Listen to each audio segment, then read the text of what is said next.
करेगा तुझे लाभ मिलेगा। रामायण में गुह राजा की कथा आती है। भगवान राम को गुह राजा गंगा पार कराते हैं और भगवान चित्रकूट में वास करते हैं ना, वहां तक गुह राजा छोड़ने के लिए जाता है। लो,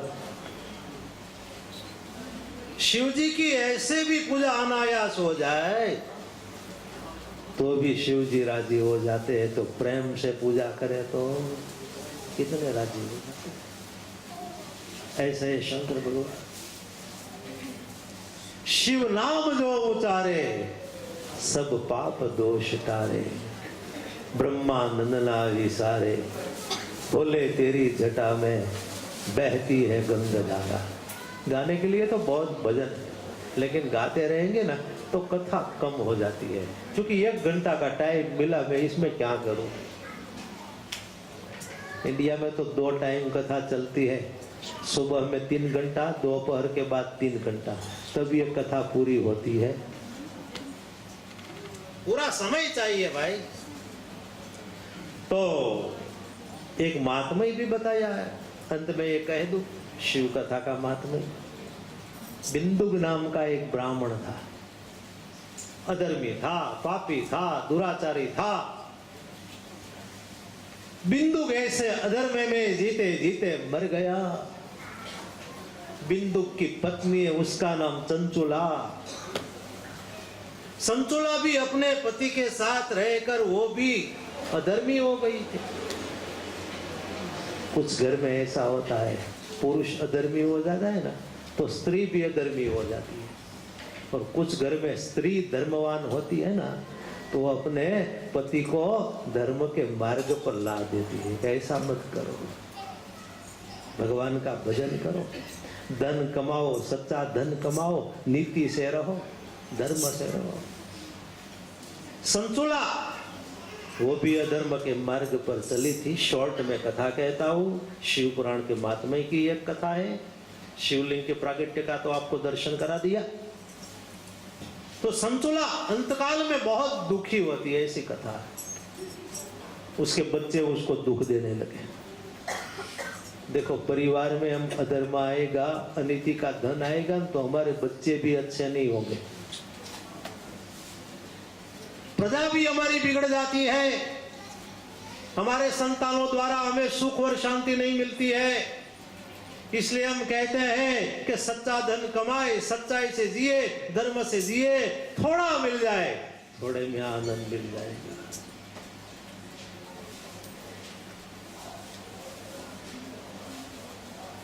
बहुत पसारा मत करो, थोड़ी राखो आश, बहुत पसारा जिसने किया वो भी हुए निराश।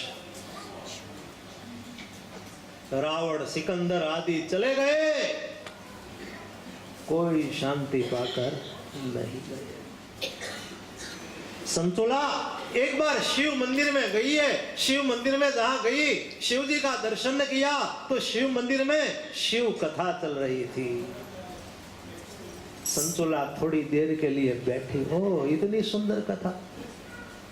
महाराज कितनी भाव से शिव कथा करते हैं, और महाराज शिव कथा करते करते कर्म की बात कर रहे थे कि जैसा कर्म करेंगे ना वैसा कर्म आपको उसका फल भोगना पड़ेगा। जो जस कर ही ता ही फल चाखा, कर्मण्येवाधिकार से मां फलेषु कदाचन।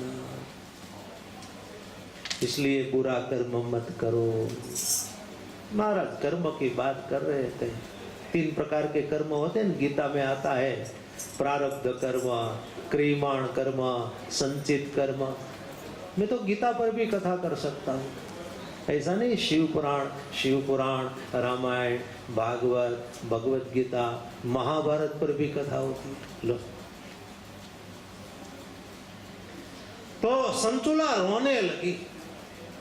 संचुला महाराज के चरण में जाकर गिरते रोते रोते कहा कि महाराज मैंने तो बहुत बुरे कर्म किए, मैं तो अधर्मी हूँ, पापी हूँ, मुझे सब कर्म के फल भोगना पड़ेगा।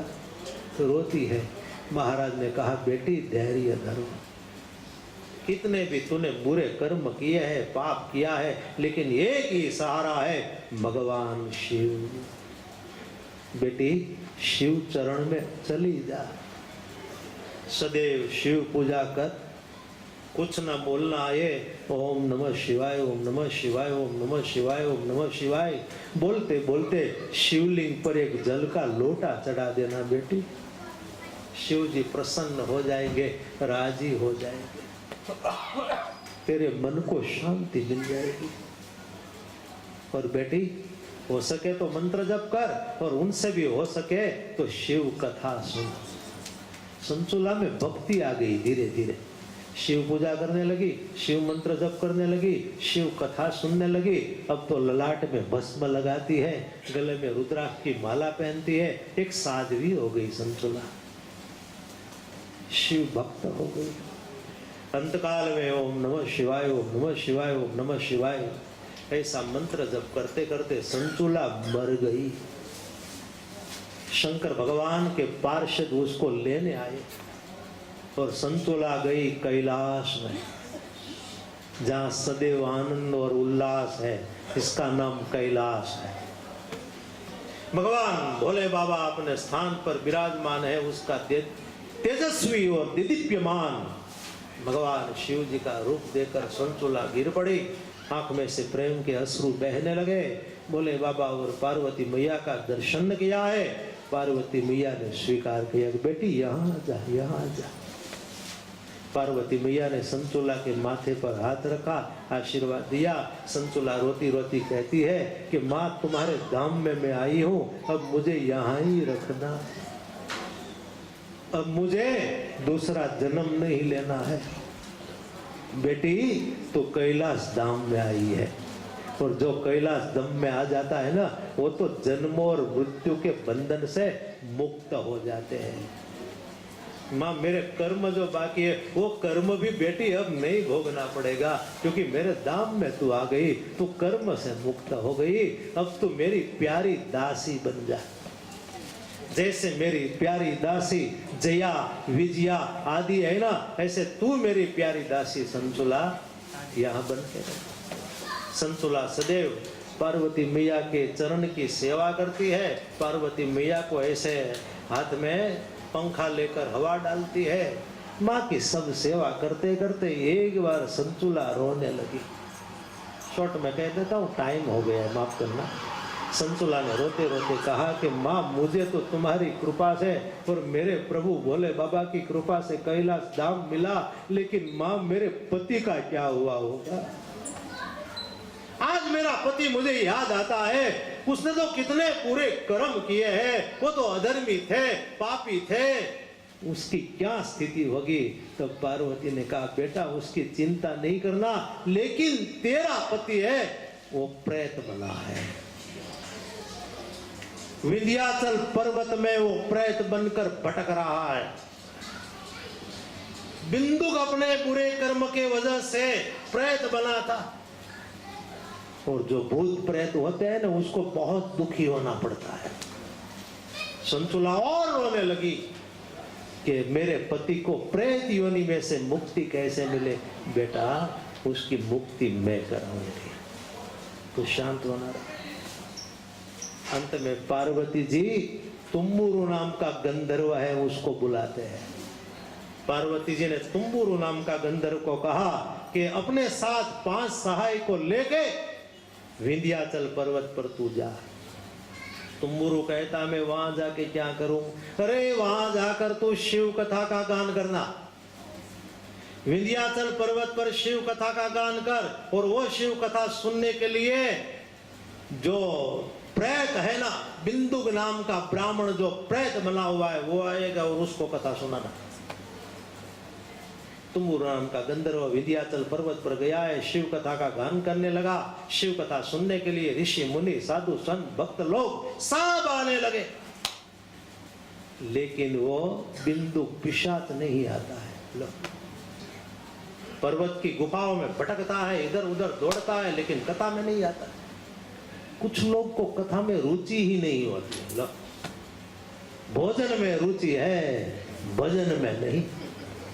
इसलिए तुलसीदास जी ने लिख दिया, राम नाम में आलसू, भोजन में होशियार, तुलसी ऐसे नर को बारंबार दिखा। पहले भजन कर लो बाप, भजन के बाद भोजन हो जाए। तो भोजन भोजन नहीं रहेगा, लेकिन भोजन हमारे लिए प्रसाद हो जाएगा। भजन हजार काम छोड़ के पहले भोजन कर लेना चाहिए, और भोजन करने से पहले भजन कर लेना चाहिए।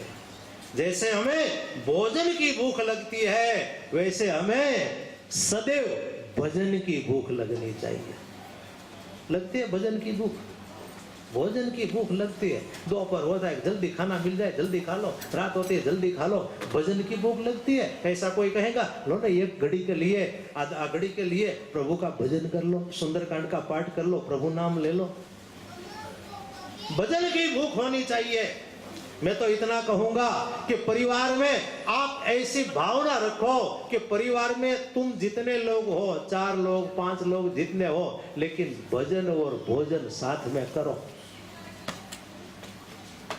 भोजन साथ में करो। देखो मुसलमान भाई बहन भोजन साथ में करो। हम हिंदू एक नहीं, इसलिए एक बना के लिए मैं कहूंगा भोजन साथ में करो। और प्रातः काल यानी कि सुबह को अथवा तो सायंकाल शाम को थोड़ा समय मिले तो बच्चों को भी साथ में बिठा के आप सब लोग, तुम्हारे घर में जो मंदिर है वो मंदिर के सामने 5 मिनट 10 मिनट 15 मिनट साथ में भजन करो। भजन और भोजन साथ में करने से घर में एकता बढ़ेगी, यूनिटी रहेगी, और घर में अपने आप शांति आएगी। तुम्हारा घर घर नहीं रहेगा, लेकिन घर एक बार मंदिर बन जाएगा। फिर आपको ऐसा लगे हम मंदिर तो जाते हैं, लेकिन हमारा घर भी मंदिर है। ये देह भी मंदिर है, घर भी मंदिर है। ऐसे आगे बढ़ना चाहिए।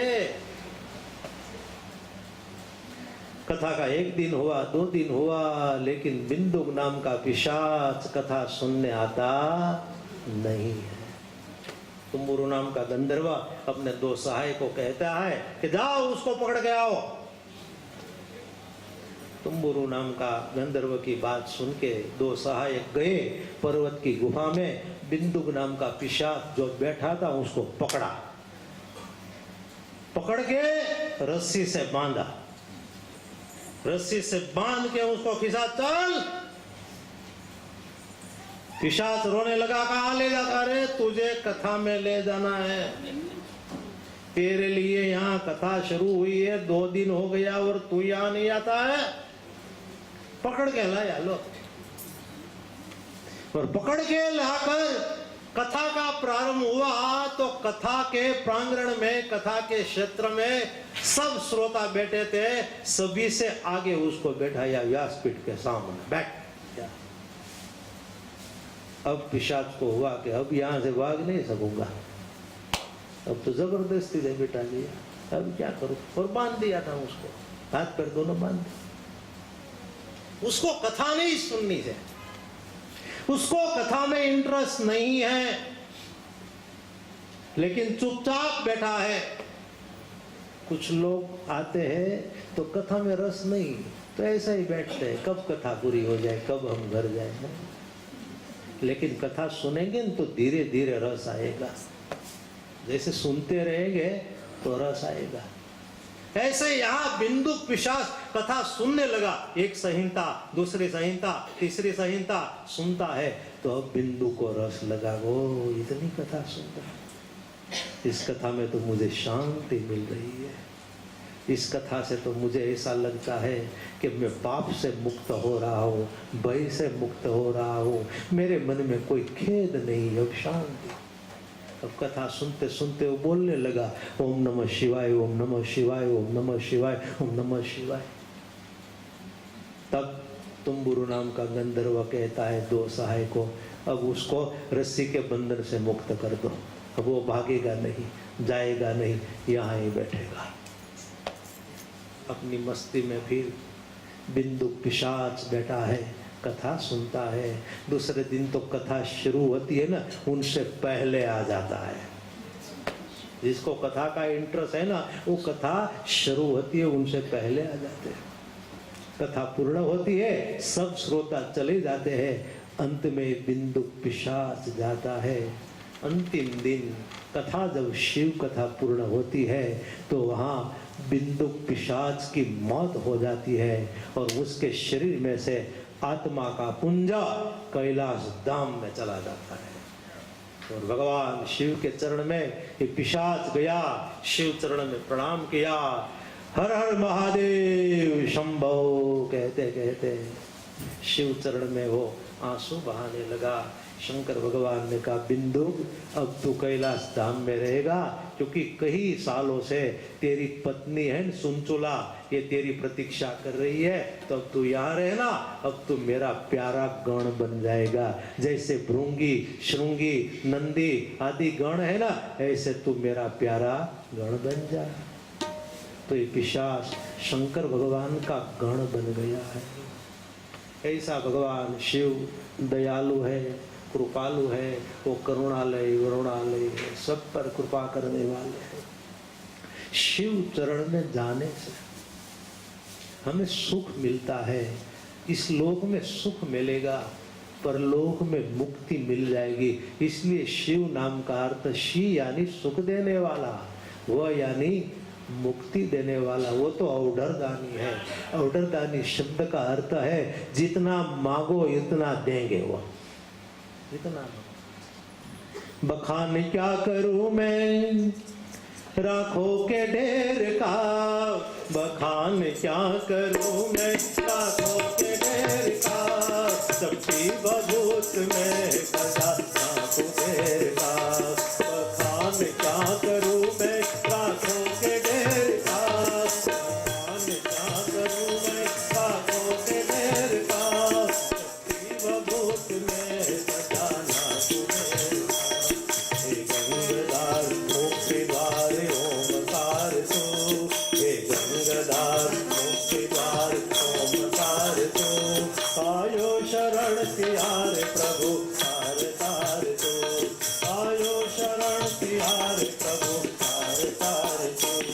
कैलाश के निवासी नमो बार बार हूँ, कैलाश के निवासी नमो बार बार हूँ, नमो बार बार हूँ, बार बार हूँ। कैलाश के निवासी नमो बार बार हूँ, आयो शरण तिहारे प्रभु तार तार तू, आयो शरण तिहारे प्रभु तार तार तू, आयो शरण तिहारे प्रभु। तो समय यहाँ पूर्ण हो रहा है, शिव कथा को यहाँ पूर्ण करते हैं। कल यहाँ शंकर भगवान जो भस्म लगाते हो, भस्म की महिमा, शंकर भगवान के आंख के प्रेम के अश्रु द्वारा रुद्राक्ष प्रकट हो गया, रुद्राक्ष की महिमा। वैसे रुद्राक्ष तो 1 से लेकर 21 प्रकार के मुख का रुद्राक्ष आता है। अलग अलग मुख के क्या क्या प्रभाव है, उसका क्या गुण है, उसकी क्या महिमा है, उसका भी कल आपको हम दर्शन कराएंगे। बाद में बिल्व पत्र जो परमात्मा को भगवान शिव जी को चढ़ाते हैं, वो बिल्व पत्र की महिमा, उसका भी हम आपको कथा में दर्शन कराएंगे। ये सब कथा आएगी। बाद में शिव पार्वती का विवाह, गणपति महाराज कार्तिकेय महाराज दोनों पुत्रों का जन्म की कथा, उसका प्रागट्य, और अंत में 12 ज्योतिर्लिंग की कथा हम कहेंगे। लेकिन इन सब कथा के लिए समय तो चाहिए ही, फिर भी जितना समय है उस समय में हम कथा थोड़ी कथा कहेंगे। तो बस प्यार से हम यहाँ जय जयकार करें, लेकिन जय जयकार करें उनसे पहले 2 मिनट के लिए ओम नमः शिवाय। मालकोश ले लो, कोई बात नहीं। नमः शिवाय, ओम नमः शिवाय, हर हर भोले।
Namah Shivaya.